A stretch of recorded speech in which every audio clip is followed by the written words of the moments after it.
আসসালামু আলাইকুম ভিউয়ার, স্বাগতম জানাচ্ছি আমার আজকের নতুন ভিডিওতে। আমি আজকে আপনাদের সাথে একটি পিএফআই নিয়ে আলোচনা করব। আমি এক জায়গায় একটি পিএফআই এর কাজ করতে এসেছি। এই পিএফআই প্যানেল বোর্ডটি ঠিকঠাক মতো কাজ করছে না। পিএফআই যত পরিমাণ পাওয়ার কথা সেই পরিমাণ আমাদের পিএফআই পাচ্ছে না।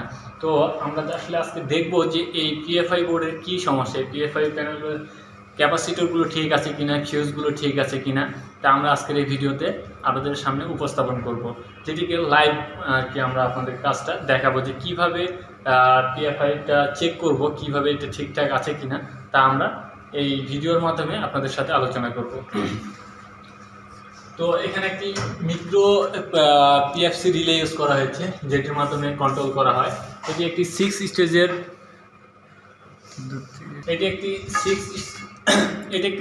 স্টেজের পিএফসি রিলে।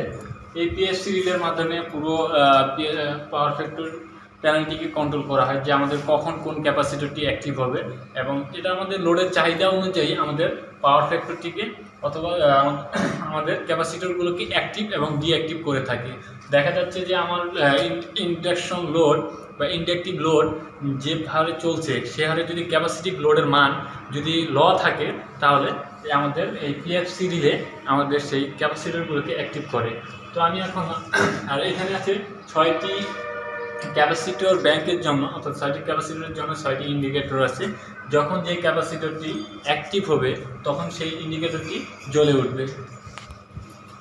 তো দেখতে পাচ্ছেন এই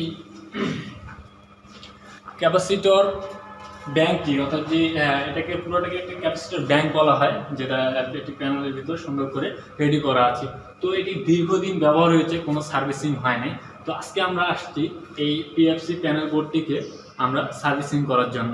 তো এখানে আপনারা যদি খেয়াল করেন, আমি আপনাদেরকে একটু কাছ থেকে দেখাতে চাই যে দেখুন একদম কালি হয়ে গেছে। প্রত্যেকটি ইউজ করতে করতে কতগুলো ফিউজ পড়ে গেছে, কতগুলো ম্যাগনেটিক সার্কিটের ফিউজ বেসগুলোই নেই, ফিউজ জ্বলে গেছে। তো কতগুলো আবার ম্যাগনেটিক কন্ট্রাক্টরগুলো সমস্যা থাকতে পারে, এবং আমাদের ক্যাপাসিটরগুলো ঠিক আছে কিনা তা আমরা প্রত্যেকটা স্টেপ বাই স্টেপ আজকে আপনাদের সাথে লাইভ দেখাবো। তো আরেকটু যদি খেয়াল করেন যে ক্যাপাসিটরগুলো দেখুন এখানে খোলা অবস্থায় আছে। এই ক্যাপাসিটরগুলো আসলে সবগুলো আজকে আমরা সার্ভিসিং করব, যে কিভাবে ক্যাপাসিটরগুলো কি করতে হয় তা আমি আপনাদের সাথে উপস্থাপন করব। তো আমি জানি না আজকের এই ফুল ভিডিওটা, যেহেতু আমরা এখানে দুইজন কাজ করছি, তো মোবাইল দিয়ে ভিডিও করা হচ্ছে, তো আমি কাজ করার সময় আপনাদেরকে ফুলটা দেখাতে পারবো কিনা জানি না। তবে আমি চেষ্টা করব আপনাদেরকে ফুল ভিডিওটা, আমি যে রিপেয়ারিং করতেছি বা কাজটা করতেছি, এটা আপনাদের সাথে উপস্থাপন করার জন্য। তো আমি সর্বপ্রথম ফিউজগুলো চেক করতে চাই, যে কয়টি ফিউজ বর্তমানে আপাতত আছে, এই কয়েকটি ফিউজ ঠিক আছে কিনা আমি আগে ফিউজগুলো টেস্ট করে নেব। তো ফিউজগুলো টেস্ট করার জন্য আমাকে যে মাল্টিমিটার আছে, সেই মাল্টিমিটারে ওহমে সেট করতে হবে। তো ওহমে সেট করার পর আমরা ফিউজের দুই প্রান্তে আমরা ধরবো আমাদের যে নবগুলো আছে, সেই নবগুলো ফিউজের এক পাশে থাকবে এটা, এক পাশে থাকবে এটা। যদি আমাদের সিগন্যাল প্রদর্শন করে তাহলে আমাদের ফিউজগুলো ঠিক আছে। অর্থাৎ দেখুন এই ফিউজ বেসে আমাদের একটি ভ্যালু দেখাচ্ছে, অর্থাৎ এই ফিউজটি ঠিক আছে। এখন এভাবে আমাদের প্রত্যেকটি পাশের ফিউজটাও আমরা টেস্ট করব। ওকে, এই ফিউজটাও ঠিক আছে, এটাও ঠিক আছে, এটাও ঠিক আছে, ঠিক আছে, ঠিক আছে, ঠিক আছে, ঠিক আছে।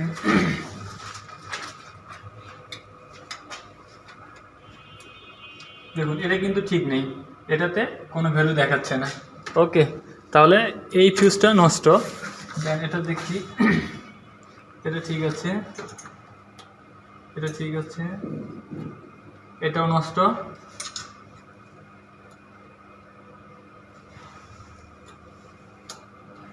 এটা ঠিক আছে, ঠিক আছে, ঠিক আছে, এটা নষ্ট, এটা ঠিক আছে। তো আমাদের এই প্যানেল বোর্ডে উপরে আর কিছু আছে, ঠিক আছে, নষ্ট নষ্ট ঠিক আছে, নষ্ট নষ্ট। তো আমাদের এই পিএফসি প্যানেল বোর্ডে মোটামুটি 7টা ফিউজ 6টা ফিউজ নষ্ট আছে, অর্থাৎ প্রত্যেকটা ফেজের জন্য একটি করে ফিউজ ব্যবহার করা হয়েছে। তো দেখা যাচ্ছে যে কোনো দেখুন প্রত্যেকটা ক্যাপাসিটরে তিনটা করে ফেজ সংযুক্ত হয়েছে। তো দেখা যাচ্ছে কোনো ক্যাপাসিটরের একটি করে ফিউজ কেটে গেছে। তো এইরকম করে আমাদের ফিউজগুলো প্রথমে টেস্ট করে দেখতে হবে যে কোন ফিউজটি ভালো আছে, কোন ফিউজটি খারাপ আছে। তো এখন আমরা যে ম্যাক্সিমামগুলোতে এখন ফিউজ ব্যবহার করি না, এগুলো যেহেতু আগের প্যানেল বোর্ড, অনেক আগে এই প্যানেল বোর্ডটি তৈরি করা হয়েছে। এখন আমরা ম্যাক্সিমাম পিএফসিগুলোতে আমরা সার্কিট এমসিবি অর্থাৎ মিনিয়েচার সার্কিট ব্রেকার ব্যবহার করে থাকি। তো সেক্ষেত্রে আমাদের বুঝতে খুব সুবিধা হয় এবং এমসিবিগুলোকে চেঞ্জ করা এবং সেগুলো ঠিক আছে কিনা সেগুলো বোঝা অনেক সহজ হয়। এই জন্য আমরা এখন আর ফিউজ ব্যবহার করি না। তো যেহেতু এটি আগের প্যানেল বোর্ড, সেগুলোতে ফিউজ ব্যবহার করা হচ্ছে, এগুলোকে এইচআরসি ফিউজ বলে। এই ফিউজগুলোকে এখন আমাদের রিপেয়ার করতে হবে বা এগুলোকে আমাদের চেঞ্জ করতে হবে। তো এগুলোর বাজার মূল্য খুব বেশি না, 60 থেকে 100 টাকার ভিতরেই আপনারা এই ফিউজগুলো পেয়ে যাবেন। তো আমাদের যেহেতু 7টি ফিউজ টোটাল নষ্ট আছে, এই ফিউজগুলোকে আমরা চেঞ্জ করব। দেন যেগুলোতে আমাদের ফিউজের বেসগুলোতে একবারে ফিউজ নেই এবং যেগুলো তার একেবারে জ্বলে গেছে সেগুলোকে আমাদের রিপেয়ার করতে হবে। দেন আমরা এটাতে সাপ্লাই দিব। সাপ্লাই দেওয়ার পরে আমরা দেখব যে আমাদের ক্যাপাসিটরগুলো ঠিক আছে কিনা। আমাদের ক্যাপাসিটরে যদি আমরা অ্যাম্পিয়ার মেজারমেন্ট করব, যে আমরা যখন প্রত্যেকটি ফেজে আলাদা করে ধরবো যে আমাদের ফেজগুলোর থেকে বা ক্যাপাসিটরগুলোতে ঠিকঠাক মতো প্রত্যেক ফেজে কারেন্ট কতটুকু করে নিচ্ছে সেটা আমরা টেস্ট করব। দেন যদি আমাদের প্রত্যেক ফেজে কারেন্ট ঠিকঠাক থাকে তাহলে আমরা বুঝে নিব যে আমাদের পিএফসি রিলেটেড অর্থাৎ ক্যাপাসিটরটা ঠিকঠাক মতো কাজ করছে। তো এভাবে আমরা একটি ক্যাপাসিটর ব্যাংকে চেক করব। তো আমার ভিডিওটি যদি আপনাদের কাছে ভালো লেগে থাকে তাহলে অবশ্যই আমার চ্যানেলটি সাবস্ক্রাইব করবেন এবং বেল আইকনটি প্রেস করে পাশে থাকবেন। ধন্যবাদ সকলকে।